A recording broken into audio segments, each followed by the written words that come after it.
Rais wa Finland Mheshimiwa Alexander Stubb azindua program ya UNDP inayolenga kusaidia ubunifu katika sekta ya misitu na rasilimali asili nchini Tanzania.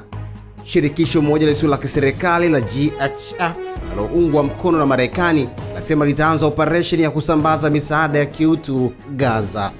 Na katika michezo, serikali yawatoa hofu wa Tanzania juu ya mchezo wa pili wa finali ya kombe la shirikisho barani Afrika kuchezwa uwanja wa Benjamin Mkapa tarehe 25 mwezi Mei mwaka huu, huku kukiwa na taarifa za mchezo kuhamishiwa uwanja wa New Amani Complex Zanzibar.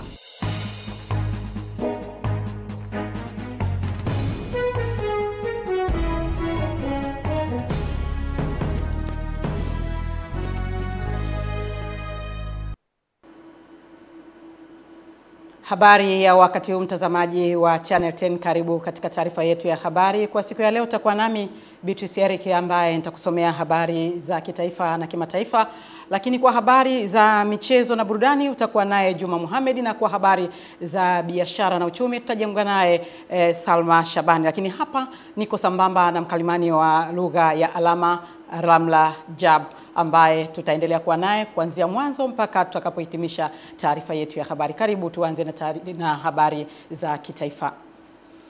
Katika kuendeleza juhudi za ujenzi wa taifa, Rais wa Jamhuri ya Muungano wa Tanzania Dr. Samia Suluhu Hassan ametoa wito kwa watumishi wa umma wanaounda TAPSEA kuongeza bidii kazini na kuchangia ukuaji wa uchumi wa nchi. Jamila Omar ameandaa taarifa ifuatayo.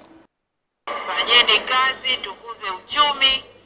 Unapokuwa mnajua mama huwa hana shida. Nasema kama uchumi umekuwa, basi hebu warudishieni waliokuza uchumi. Kwa hiyo mimi niwapongeze sana, niwatakie mkutano mwema.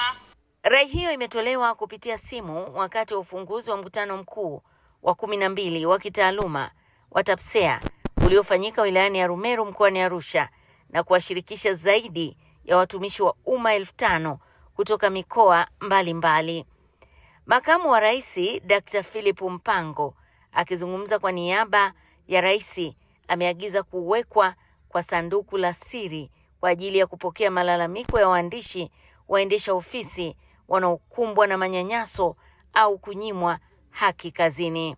Muweke utaratibu wa siri wa kupokea malalamiko ya waandishi waendesha ofisi kunyanyaswa au kunyimwa stahili zao, na muyachunguze na muyachukulie hatua za kisheria na kiutawala. Lakini Mheshimiwa Makamu wa Rais, kwa kutambua mchango mkubwa unaotolewa na kada hii katika kuleta ustawi wa utumishi wa umma, jumla ya waandishi waendesha ofisi 1518 waliokasimiwa katika ikama ya bajeti ya mwaka 2023-24 wameshapandishwa vyeo. Upande wake, mwenyekiti wa TAPSEA Zuhura Songambele ameeleza changamoto wanazokabiliana nazo ikiwemo uhaba wa vitendea kazi, ukosefu wa mafunzo ya mara kwa mara na ucheleweshwaji wa stahiki zao. Aidha, tunawashukuru viongozi wote wa wizara hizi kwa kuendelea kutenga muda wao kusikiliza na kufuatilia changamoto za waandishi waendesha ofisi, pia kuhakikisha watumishi hawa wanapata stahiki zao zote kama kada zingine wanavyopata. Jamila Omar, Channel 10, Arusha. Ikiwa ni siku ya pili ya ziara nchini, Rais wa Finland Mheshimiwa Alexander Stubb amezindua programu ya UNDP inayoitwa Funguo, yenye lengo la kusaidia ubunifu katika sekta ya misitu na rasilimali asilia nchini Tanzania, ikiwa ni kuunga mkono utekelezaji wa mradi wa programu ya maendeleo ya Umoja wa Mataifa. Margaret Itala ameandaa taarifa ifuatayo. Akizindua programu hiyo jijini Dar es Salaam, Mheshimiwa Rais Stubb wa Finland amesema nchi yake ipo katika mkakati wa kuifanya Tanzania kuwa ya mfano barani Afrika kwa kuhuisha bunifu na teknolojia ili kupambana na madhara ya mabadiliko ya tabia nchi. Aidha, rais huyo wa Finland amewataka Watanzania kumuunga mkono mbeba maono wa taifa hili ambaye ndiye kinara wa kupambana na masuala ya mazingira nchini, Mheshimiwa Daktari Samia Suluhu Hassan, kwa kuwa jitihada zake ndizo zilizosababisha nchi hiyo kuichagua Tanzania kama nchi ya mfano kwa kuunga mkono jitihada hizo za kiongozi wa taifa hili. When we talk about climate change, I've tried to really simplify it into three things. One is that you need regulation and targets, right? I mean, you need a vision or an aim. Two, you need money. In other words, you need finance, whether it's public or private. But three, the most important, you need innovation.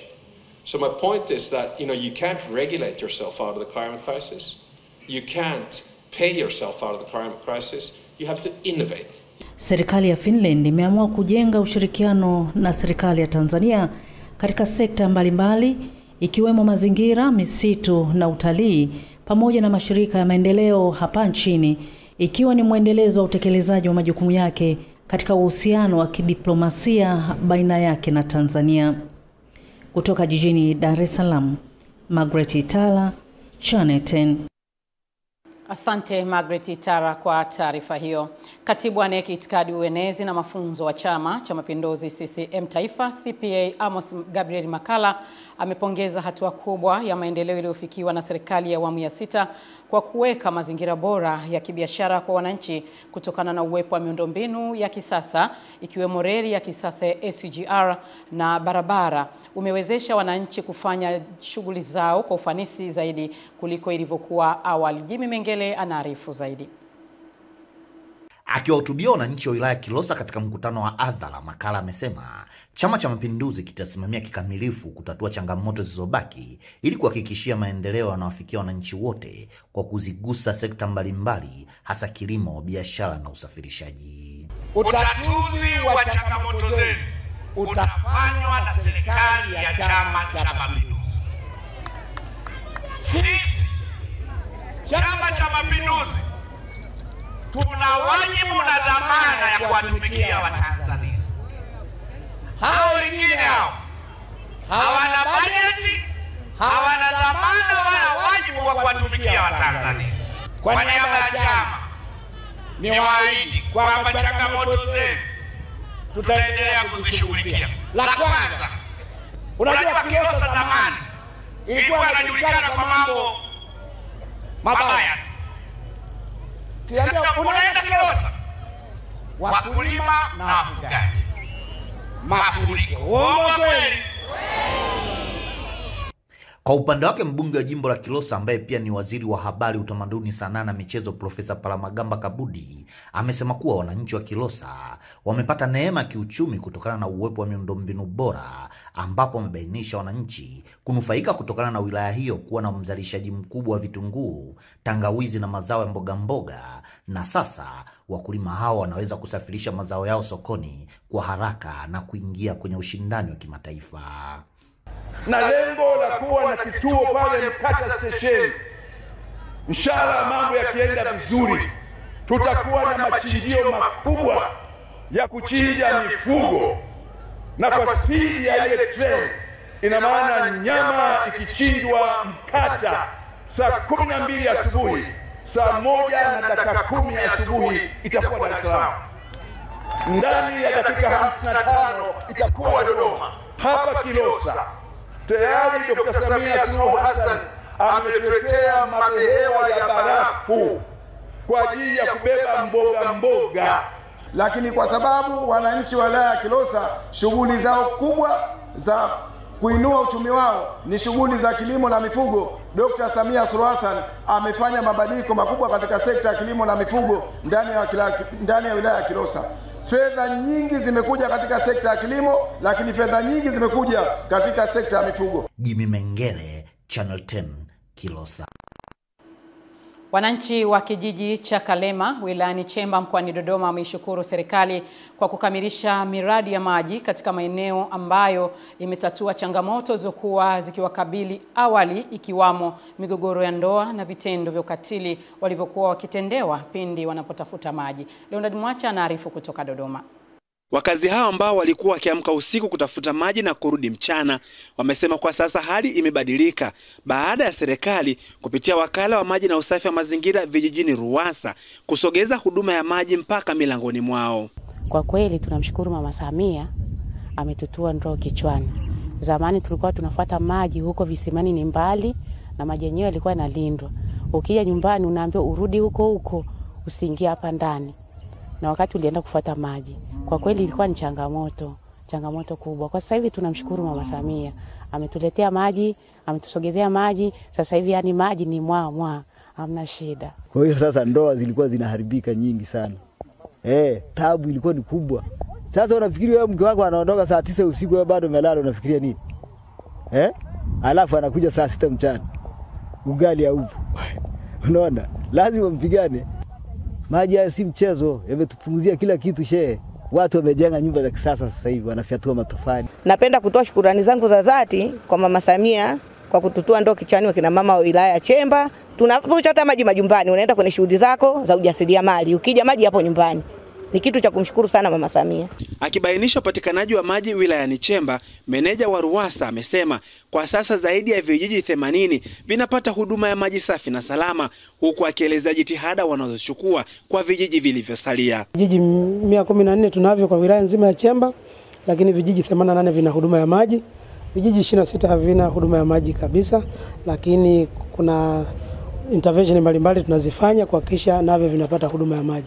Katika vijiji hivyo tuna baadhi ambayo tumeshakwisha kufanya utafiti wa maji chini ya ardhi ili tuweze kuchimba visima virefu ambavyo vitahudumia wananchi wa maeneo hayo.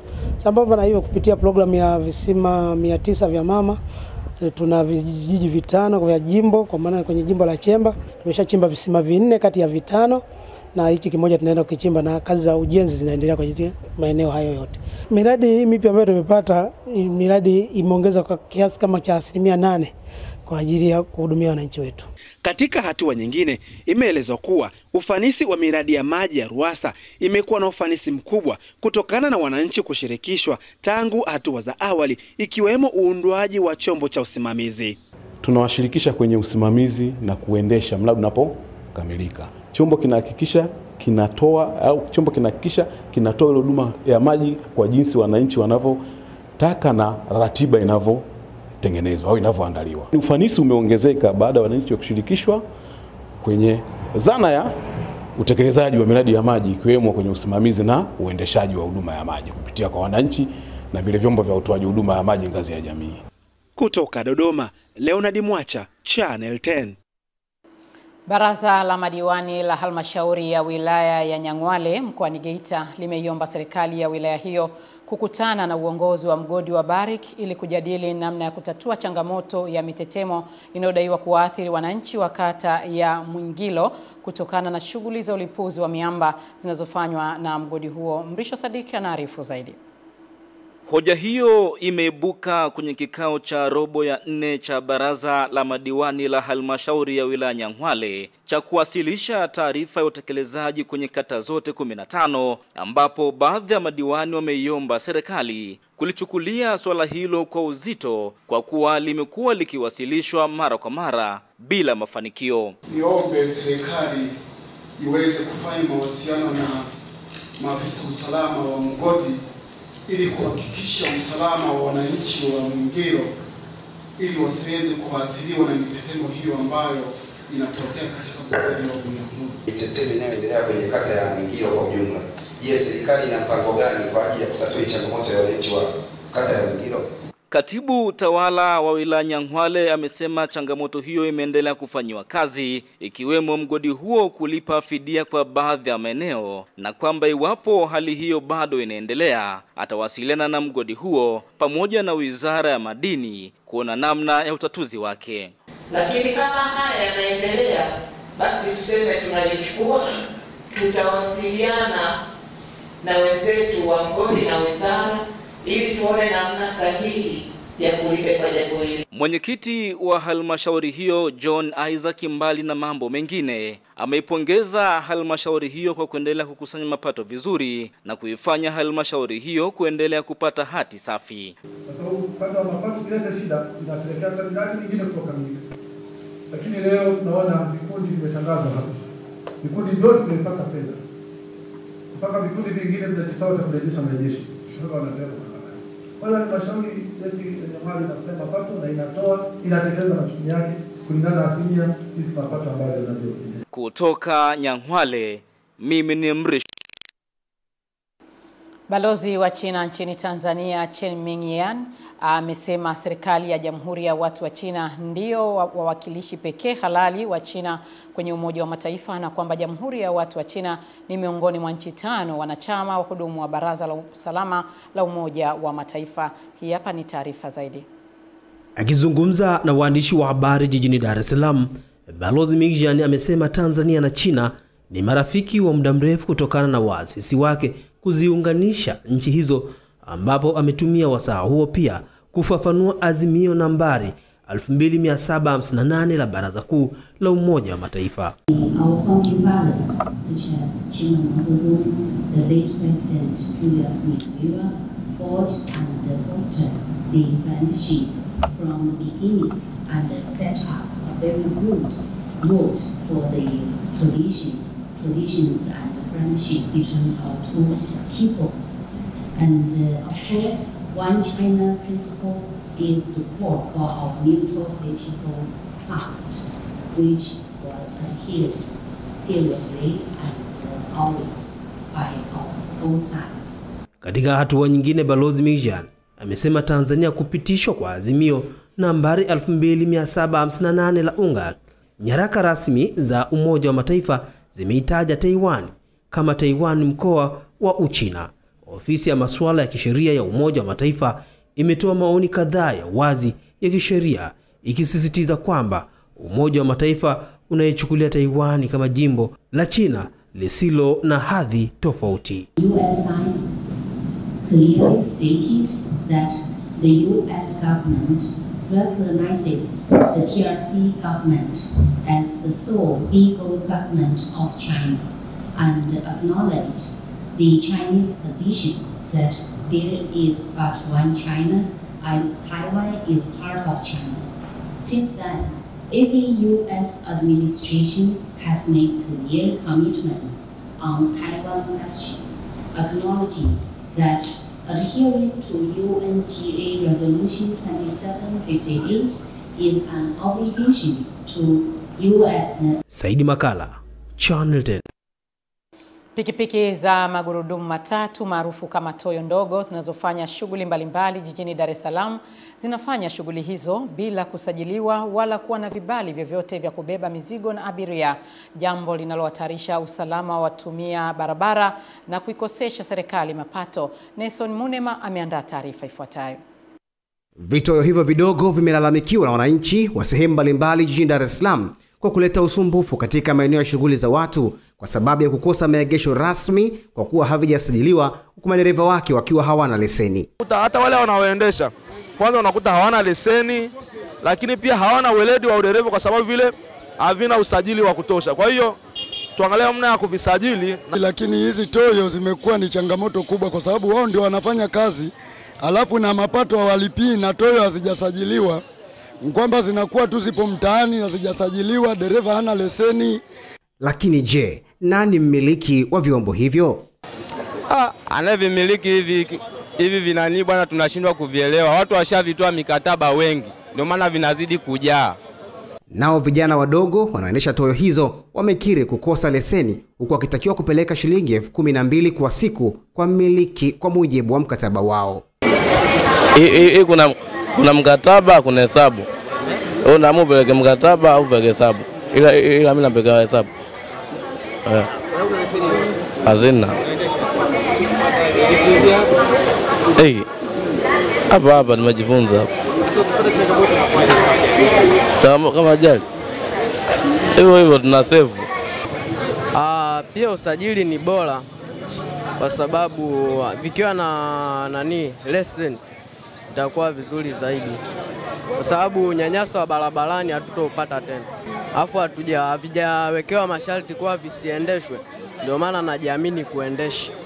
Kwa sababu ya kusababisha adha kubwa kwa wafanyabiashara katika soko kuu la Kariakoo, Channel 10 imemtafuta kiongozi wa jumuiya ya wafanyabiashara ambao wamesema changamoto hiyo wamewasilisha serikalini na wanasubiri majibu. Ikiwezekana wavisajili kwa sababu wanaovitumia ni Watanzania wenzetu, ni vijana ambao kimsingi hawana ajira, wanajipatia vipato vyao vya siku.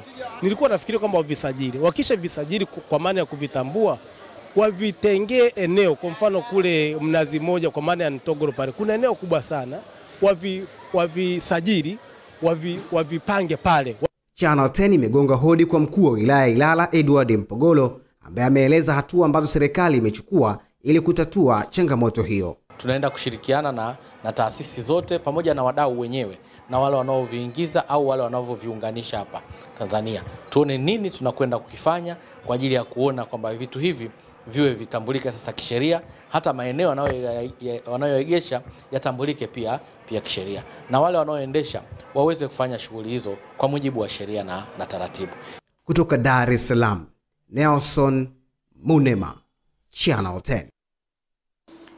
Waziri Mkuu wa Jamhuri ya Muungano wa Tanzania Mheshimiwa Kassim Majaliwa ametembelea kituo cha kuhifadhi data kilichopo Kijitonyama jijini Dar es Salaam kwa lengo la kujionea utendaji kazi wa N-Card ambayo inatumika kwenye vivuko, Kigamboni, mwendokasi na katika viwanja vya mpira, ambayo serikali inataka itumike katika maeneo mbalimbali ya manunuzi na huduma zingine. Tupate taarifa zaidi. Akizungumza mara baada ya waziri mkuu kukagua mfumo wa N-Card, Waziri wa Mawasiliano na Teknolojia Habari Jerry Silaa amesema lengo la serikali ni kuhakikisha kadi hiyo iwe jamii card ambayo itaunganishwa na mifumo mbalimbali ya kifedha ili kumuunganisha Mtanzania kupata huduma mbalimbali za kifedha kupitia kadi hiyo. Kwa tumekuja kumuonyesha Mheshimiwa Waziri Mkuu kazi kubwa iliyofanywa na serikali hii kwa maelekezo ya Dr. Samia Suluhu Hassan kupitia mradi wa Digital Tanzania Project kwenye N-Card ambayo inaenda kuitwa Jamii Card, ili Mtanzania huko tunakokwenda awe na kadi moja. Ile kadi aweze kuingilia mpirani, apande feri, apande mwendokasi, apande SGR, afanye bidhaa mbalimbali. Jamii Card yetu itakuwa ni replica ya Visa Card ama Mastercard kimataifa. Waziri Silaa amesema hatua hiyo ni uwekaji mkubwa uliofanywa na serikali katika mkongo wa taifa ambao unaunganisha mawasiliano na kuifanya mifumo ya mawasiliano iweze kusomana. Serikali na serikali kujiunga pamoja kwenye mfumo mmoja ili kupunguza gharama za serikali, kwamba kila mtu awekeze kwenye server, kila mtu awekeze kwenye cooling system, kila mtu awekeze kwenye UPS, kila mtu awekeze kwenye mfumo. Sasa tuna taasisi karibia 900 za serikali, gharama hiyo itaibeba Mtanzania. Lakini mwisho wake ni kwamba utataka mwananchi abebe kadi ya mwendokasi, abebe kadi ya SGR, abebe kadi ya feri, abebe kadi ya manunuzi, atakuwa na kadi ngapi? Lakini kwa kadi moja ambayo itakuwa ni physical card, lakini pia itakuwa ni visual card. Kutoka Dar es Salaam, Fatma Hassan, Channel 10. Makamu mwenyekiti wa Tume Huru ya Taifa ya Uchaguzi Tanzania, jaji mstaafu wa Mahakama ya Rufani Mbaruk Said Mbaruk amewataka watendaji waliochaguliwa katika zoezi la uboreshaji wa daftari awamu ya pili kutumia lugha njema kutekeleza majukumu yao. Tupate taarifa zaidi. Makamu mwenyekiti wa Tume Huru ya Taifa ya Uchaguzi ya Tanzania ametoa kauli hiyo wakati akifungua mafunzo ya vitendo kwa watendaji wanaotarajiwa kuwa sehemu ya maafisa uboreshaji wa daftari la kudumu la mpiga kura awamu ya pili ndani ya wilaya mjini. Ni vizuri kuwahudumia watu kwa upole, sio kwa ukali. Jitahidini sana watu wanaokuja ili mwahudumie kwa upole. Kwa hiyo jitahidini, mkijitahidi nyinyi kwa kweli itakuwa vizuri. Muandikishe watu wengi iwezekanavyo. Ramadhan Abdalla Bakari, afisa uandikishaji wilaya mjini Zanzibar, anasema zoezi la uboreshaji wa daftari litaenda sambamba na uwekaji wazi wa taarifa za walioandikishwa awali. Zoezi linawahusu wale wapiga kura ambao wanataka kuboresha taarifa zao. Lakini zoezi hili pia linakwenda sambamba na uboreshaji pamoja na kuweka wazi orodha za wapiga kura ambao wamejiandikisha awamu ya kwanza. Kwa mpiga kura sasa anao fursa ya kwenda kwenye shehia 56 katika kituo ambacho amejiandikisha awali. Kama ameona taarifa zake hazikunakuliwa vizuri, ana changamoto yoyote, basi sasa anapaswa kwenda katika shehia yake husika kwa ajili ya kuboresha zile taarifa zake na kufanya marekebisho katika daftari la kudumu la mpiga kura. Maafisa uandikishaji na uboreshaji wa daftari la mpiga kura awamu ya pili wanaelezea namna mafunzo hayo yatakavyowasaidia katika utekelezaji wa majukumu yao. Baada ya kupata mafunzo leo hii tumejipanga vizuri katika uandikishaji. Pia tutahakikisha wale ambao wote hakupata sifa ya mwanzo katika kujiandikisha mara hivyo tuandikishe, na wale ambao watakuwa na changamoto zozote kwa daftari la mwanzo pia wana fursa ya kupata kuja kurekebisha taarifa zao. Na ndo hapo panapo msingi wa kazi, lazima wapewe mafunzo, wawe na uelewa wa mafunzo ili wakajenge umahiri na tuweze kupata kile ambacho tunatakiwa kukipata. Na kimsingi kwamba watendaji hawa ni wale watendaji ambao tayari walishafanya hii kazi, kwa hiyo tunaamini kwamba wana uelewa wa kutosha kwa kile wanachotakiwa kwenda kukifanya. Zoezi la uboreshaji wa daftari la mpiga kura awamu ya pili linatarajiwa kuanza kesho, kumalizika tarehe 22 ndani ya wilaya Mjini, mkoa Mjini Magharibi Unguja. Juma Kasim, Channel 10, Zanzibar. Kwingineko, shirika moja lisilo la kiserikali la wakfu la kiutu la GHF linaloungwa mkono na Marekani limesema litaanza operation ya kusambaza misaada ya kiutu huko Gaza mwezi huu. Shirika hilo la wakfu wa kiutu wa Gaza GHF limetangaza litaanza operation hiyo katika ukanda wa Gaza kufuatia mazungumzo na maafisa wa Israel baada ya Israel kuzuia misaada kuingia Gaza tangu mwezi Machi mwaka huu. Shirika hilo sasa limeomba Israel kuhakikisha kuwepo kwa usalama katika maeneo ya kusambaza misaada hiyo, na Israeli kaitikia mwito huo. Ukosefu wa chakula na madawa vimeifanya hali kuwa mbaya zaidi Gaza, ikiwa Israeli imepuuza onyo la Umoja wa Mataifa kwamba Gaza huenda ikakumbwa na ukosefu mkubwa wa chakula. Mtazamaji, tupate mapumziko mafupi kisha tutarejea kuendelea na taarifa yetu ya habari. Tutakuwa naye Salma Shabani kwa habari za biashara na uchumi. Tafadhali baki nasi.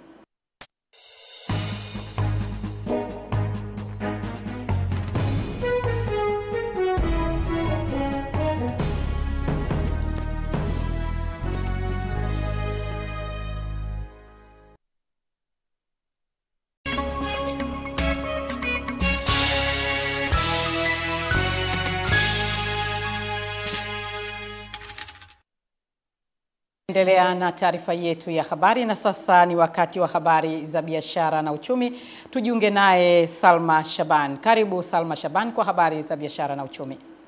Asante sana Beatrice Eric, na leo kwenye habari za biashara na uchumi uko nami Salma Shabani. Ujumbe kutoka mamlaka ya masoko ya mitaji nchini Burundi unaojumuisha wajumbe wa bodi ya wakurugenzi, management na timu ya wataalamu upo nchini kwa ajili ya ziara ya mafunzo yenye lengo la kuongeza uelewa katika kutoa huduma bora kwenye tasnia hiyo. Tupate taarifa zaidi. Ujumbe huo mbali ya kujifunza utafanya ziara katika taasisi mbalimbali za mamlaka ya masoko ya mitaji na dhamana CMSA, ikiwemo soko la hisa la Dar es Salaam DSE na kampuni za usimamizi wa uwekezaji kupitia mpango mkakati wa ushirikiano wa mamlaka hizo katika Jumuiya ya Afrika Mashariki unaolenga kuwajengea uelewa maafisa wanaosimamia masoko ya mitaji yanayoendeshwa kisasa ili kulinda maslahi ya wawekezaji. Kikao cha pamoja baina ya CMSA na ujumbe huo kimefanyika jijini Dar es Salaam, ambapo ofisa mawasiliano kwa umma wa CMSA Charles Shirima amesema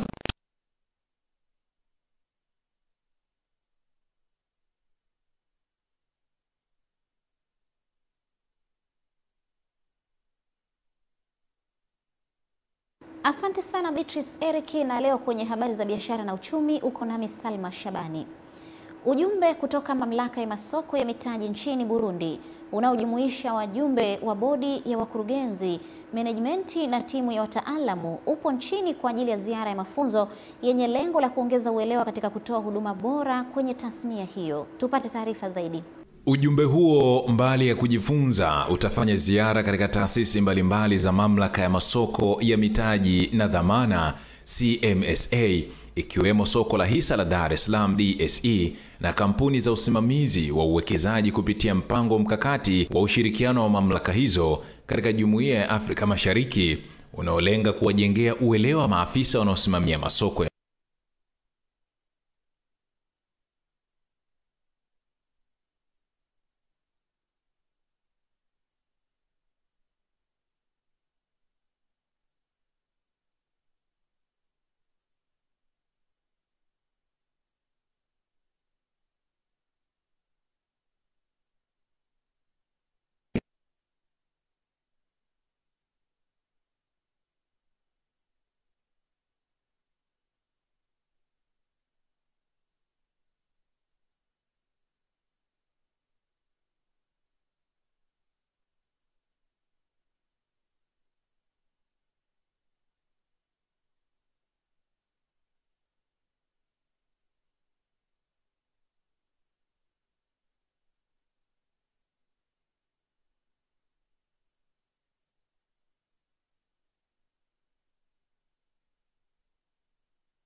Naam, hujambo na karibu sana mwanamichezo popote pale ulipo. Ni wasaa mwingine wa kwenda kutazama yaliyojiri kunako upande wa habari za michezo na burudani usiku huu wa leo. Mimi naitwa Juma Mohamed, niko hapa kuongozana nawe mwanzo mpaka tamati ya habari hizi siku ya leo. Aliondoka ni Beatrice Eric Mwejuru sambamba naye Ramla Jabo, bila kumsahau bibi Salma Shabani ambao walikuletea hapa habari za kitaifa, kimataifa na habari za uchumi na biashara. Karibu tuanze kutazama kunani huko kunako michezo.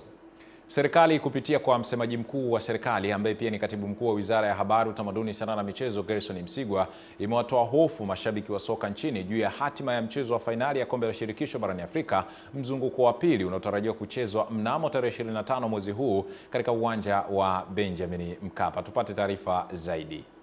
Akizungumza na waandishi wa habari za michezo, msemaji mkuu wa serikali ambaye pia ni katibu mkuu Wizara ya Habari, Utamaduni, Sanaa na Michezo, Gerson Msigwa, amesema kuwa serikali inafanya jitihada kubwa kuboresha miundombinu ya michezo nchini ili kuruhusu matukio makubwa ya michezo kufanyika kwenye uwanja huo, na hivyo ukarabati umekamilika na mchezo wa fainali upo tayari kupigwa dimba la Benjamin Mkapa. Kuna mtu atakayeweza kumkwamisha Mheshimiwa Rais. Kunaweza kuwa kuna hizo changamoto za wadau wawili watatu, sawa, lakini hazina maana kwamba Rais Samia amekwama. Hawezi kukwama. Huu uwanja wa Benjamin Mkapa ndio uwanja pekee tunaotegemea kwa nchi yetu wenye hadhi ya kuhosti mashindano ya kimataifa. Lakini kwa maelekezo ambayo tulikuwa tumepewa na CAF, yote tumeyatekeleza na uwanja umekuja vizuri. Dar es Salaam ni kweli kuna mvua nyingi. Uwanja huu uwezo wake wa kuondoa maji umeboreka sana sasa hivi ikilinganishwa na wakati ule tulipokuwa na changamoto. Sasa hivi unaweza kutoa maji humu ndani kwa haraka zaidi ya mara 10. Katika hatua nyingine, Msigwa ameweka wazi ushirikiano mkubwa unaofanywa kwa viongozi wa Simba ili kuwarahisishia mahitaji yao sambamba na kufanikiwa ndani ya uwanja. Tunafanya kazi bega kwa bega na viongozi wa Simba. Hapa muda wote tuko na Mangungu, tuko na Zubeda, sawa, na hivi ninavyozungumza niko na Crescensius Magori, wote hao ni viongozi wa Simba. Tumefanya kazi pamoja mpaka tumefika hapa. Tulikuwa hatulali. Tunafanya kazi hapa usiku na mchana kuhakikisha ile changamoto iliyotokea kwenye ile mechi siku ile tunaikabili na tumeimaliza. Kwa upande wa kaimu meneja wa uwanja wa Benjamin Mkapa, Rashid Mijuza, na mjumbe wa bodi ya wakurugenzi ya Simba Sports Club, Crescentus Magori, wameeleza namna hali ya uwanja ulivyo na kuwaondoa hofu mashabiki wa soka nchini. Pitch ndio ilikuwa ina changamoto, lakini kwa sasa 98% pitch iko vizuri. Niwaahidi kabisa hata mechi ikija leo uwanja ule unaweza ukachezeka iwe mvua iwe jua. Tunachokiona hapa, hata mechi ingekuwa kesho mechi inachezwa. Kwa hiyo wanawanyima nafasi Simba ya kucheza uwanja wa nyumbani. Kwa sababu Berkane wanacheza uwanja wao wa nyumbani. Simba naye inatakiwa icheze uwanja wake wa nyumbani. Uwanja wa nyumbani wa Simba ni Mkapa. Amani Stadium sio uwanja wa Simba wa nyumbani. Kutoka Dar es Salaam, Salma Shabani, na hii ni Channel 10 Michezo. Asante mwanamichezo Salma Shabani kwa taarifa hiyo. Na kwingineko ni kwamba gwiji wa soka kutoka nchini Brazil, Ronaldinho Gaucho, anatarajiwa kuongoza timu ya magwiji wa soka la nchi hiyo katika mchezo wa kirafiki wa wachezaji waliostaafu soka la Zanzibar unatarajiwa kupigwa Julai 27 katika dimba la New Amani Complex visiwani Zanzibar. Mwanamichezo wetu Juma Kasim ndio shuhuda wa taarifa hiyo. Akizungumza na waandishi wa habari kuelekea mchezo huo, balozi wa heshima wa Brazil Abdul Swamad Abdurrahim amesema maandalizi ya mchezo huo yamekamilika. Tunataka hii match of the legends, yani mechi ya magwiji ambao watakuja kutoka Brazil, wakina Ronaldinho na wenzake, itachezwa uwanja wa Amani siku ya tarehe 27 Julai, na kutakuwa na watu si chini ya 18,000. Lakini kingine kutakuwa na kutangaza utalii wetu, kutakuwa na activations na vitu kama hivyo ambapo tutakuja kuvielezea very shortly katika nani. Lakini rais wa klabu ya Yanga Mhandisi Heri Saidi, ikiwa ni miongoni mwa wadhamini wa mechi hiyo, anasema Yanga imeshiriki tukio hilo ili kuchangia sehemu ya mabadiliko ya michezo ya Zanzibar. Tuje tushiriki kwenye tukio hili. Ni tukio lenye furaha, lakini litaenda kuiamsha culture ya Zanzibar. Tutatoa fursa kwa wenzetu kujifunza kutoka kwetu, wajue tuna nini, tuwape ukarimu wetu ili warudi tena kesho na kesho kutwa kwenye fursa mbalimbali. Mtalii na mambo ya kale Zanzibar Mudrik Ramadhani Suraga Anasema mchezo huo utasaidia katika kukuza utalii wa Zanzibar. Hii kwangu mimi ambaye nasimamia sekta ya utalii, nasema inanirahisishia kazi yangu, kwa sababu tayari tunapata platform ya kuweza kuitangaza brand ya Zanzibar, brand ambayo kwa namna moja au nyingine tayari inatambulikana, lakini sasa kwa kushirikiana na wadau muhimu kama Dar es Salaam Young Africans tunazidi kuimarisha ile brand yetu. Mchezo huo unatarajiwa kuwafikia watu milioni 15 kupitia runinga mbalimbali na watu 18,000 wakitarajiwa kushuhudia mchezo huo katika kiwanja cha New Aman Complex visiwani Zanzibar. Kasim, Channel 10, Zanzibar. Asante mwanamichezo Juma Kasim, na taarifa yake moja kwa moja inatupeleka kwenda kuangaza taarifa ya Simba kule nchini Morocco, ambapo wadau wa mchezo nchini wameishukuru serikali ya Jamhuri ya Muungano wa Tanzania pamoja na Rais wa Jamhuri ya Muungano wa Tanzania Mheshimiwa Dr. Samia Suluhu Hassan kwa mchango mkubwa katika kuendeleza sekta ya michezo. Wamesema kuwa juhudi hizo zimekuwa chachu muhimu ya maendeleo ya michezo na taifa kwa ujumla, huku pia hali halisi ya kikosi cha Simba huko na maandalizi. Tuungane na mwanamichezo wetu Salum Pelembo ambaye amekita kambi nchini Morocco. Tunakuja kwenye finali, lakini serikali ya Jamhuri ya Muungano wa Tanzania kwa namna moja au nyingine inaweka mkono wake kwenye finali hizi. Kumekuwa kuna msaada kiasi gani kama kiongozi, kama mtu ambaye unafahamu gharama za uendeshaji hizi timu na mengineyo kama haya? Nafikiri kupata mengi kutoka serikali na gharama zingine ilikuwa ni msaada kwa kiasi gani kwa klabu Simba kuelekea sina maneno mengi ya kuweza kusema, lakini nasema kwamba mchango wa serikali ni mkubwa sana. Mapenzi ya serikali ni makubwa sana. Mkono wa serikali umeleta faraja kubwa sana. Na viongozi wa serikali, manake serikali na viongozi wake, kwa viongozi waliopo ndani ya serikali wameonyesha namna gani wako bega kwa bega, mkono kwa mkono. Na si hivyo tu, ni kwamba imeonyesha furaha yao na kuwaunga mkono klabu ya Simba. Tumwendee moja kwa moja Mheshimiwa Dr. Samia Suluhu Hassan, Rais wetu wa Jamhuri ya Muungano wa Tanzania. Kwa hakika amefanya jambo kubwa sana yeye na serikali yake kuonyesha kwamba bwana, furaha hii, mwendelezo huu, akili, fikra walizokuwa nazo wana Simba, basi hakuna budi na serikali kuungana nayo kwa vitendo. Nafasi ya kupiga soga na wachezaji wa klabu hiyo, na wameeleza hisia zao kuelekea kwenye mchezo huo. We are playing away from home. The first thing we have in our minds is to make sure not to concede. Because playing away and not conceding is an advantage. It's my first final. I think it's maybe in our team it's only one player who has played final and he has taken the trophy. That's Fabrice Ngoma. So the rest of the team, we haven't won anything. We haven't achieved anything. So this is our time now to fight. Kutoka hapa Mazagan Foot, mimi ni Salum Pelembo na hii ni Channel 10 Michezo.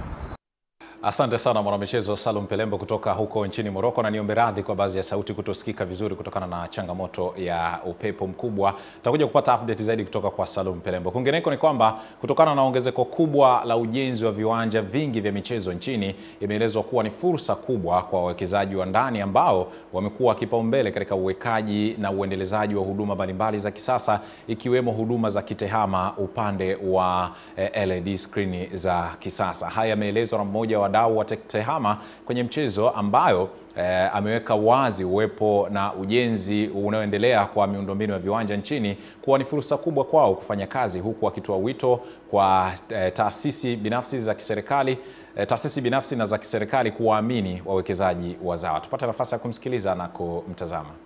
Uwekezaji wa miundombinu ya viwanja kwa sisi wawekezaji wa ndani utatusaidia au umekuwa ukitusaidia katika kuhakikisha kwamba pamoja na kwamba viwanja vinajengwa, pia miundombinu kama ya skrini za kidijitali za kuonyesha matokeo ya mechi zimekuwa pia ni sehemu ya miundombinu hiyo ya viwanja mbalimbali.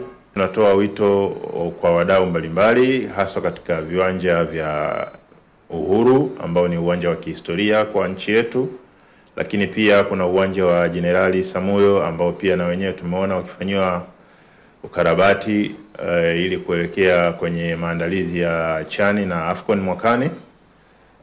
Pia na viwanja vingine mbalimbali ambavyo vinamilikiwa na chama na wadau wengine, na pia sio tu kwenye upande wa mpira wa miguu, lakini pia Natken imekuwa ikifanya kazi katika nyanja zingine za kimichezo. Naam, taarifa hii inatupeleka moja kwa moja kuziangaza habari za michezo na burudani kunako anga la kimataifa, na tuungane na msimulizi wetu walau kwa uchache tu kwa yale ambayo tumejaliwa hivi leo. Karibu katika habari za michezo kimataifa. Klabu ya soka ya Bologna kutoka jimboni Emilia Romagna imefanikiwa kuvunja ukame wa miaka 51 kwa kutoa taji la Coppa Italia baada ya hapo jana kuwafunga AC Milan wanaotokea jimbo la Lombardia. Katika fainali hiyo ya kusisimua ya Coppa Italia iliyofanyika jana ndani ya dimba la Stadio Olimpico jijini Roma, Bologna ilibuka na ushindi kwa kuifunga AC Milan bao 1-0 na hivyo kutoa taji lao la kwanza la Coppa Italia tangu mwaka 1974. Bao pekee la mchezo lilifungwa na nyota wa Uswizi Dani Ndoe katika dakika 53 ya mchezo. Ndoe aliyerejea kutoka kwenye majeruhi alikuwa na mchezo mzuri hapo jana. AC Milan walijitahidi kusawazisha bao hilo, lakini walikosa ufanisi katika safu yao ya ushambuliaji. Wachezaji kama Christian Pulisic na Santiago Gimenez walishindwa kuipenya ngome ya Bologna ambayo ilikuwa imara chini ya uongozi wa kocha wao Vincenzo Italiano. Ushindi huu ni wa kihistoria kwa Bologna, kwani ni taji lao la kwanza kubwa baada ya miaka 51 kupita.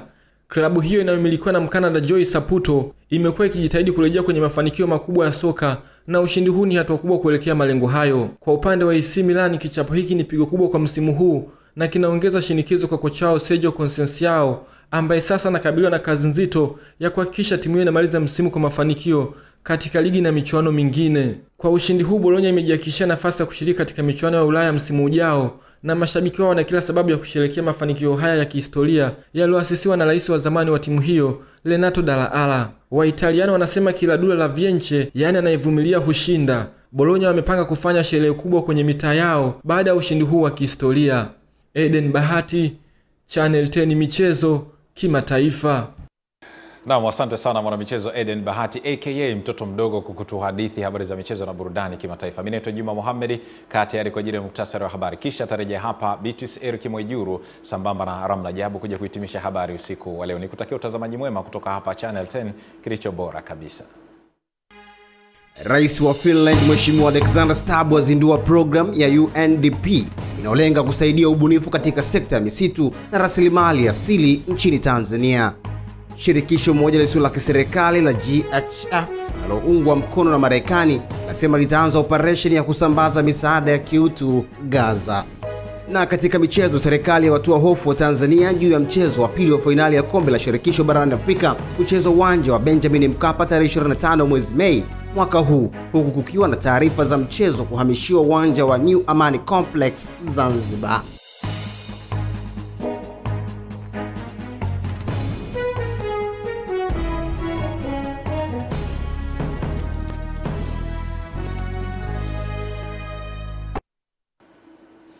Naam, ni washukuru wale wote ambao walikuwa nasi tangu tulipoanza taarifa yetu ya habari na hadi tumehitimisha pamoja. Asante kwa kuitazama Channel 10, kilicho bora kabisa. Hivyo ndivyo tumehitimisha taarifa yetu ya habari kwa siku ya leo. Nikutakie mtazamaji wetu popote pale ulipo usiku mwema na alamsika.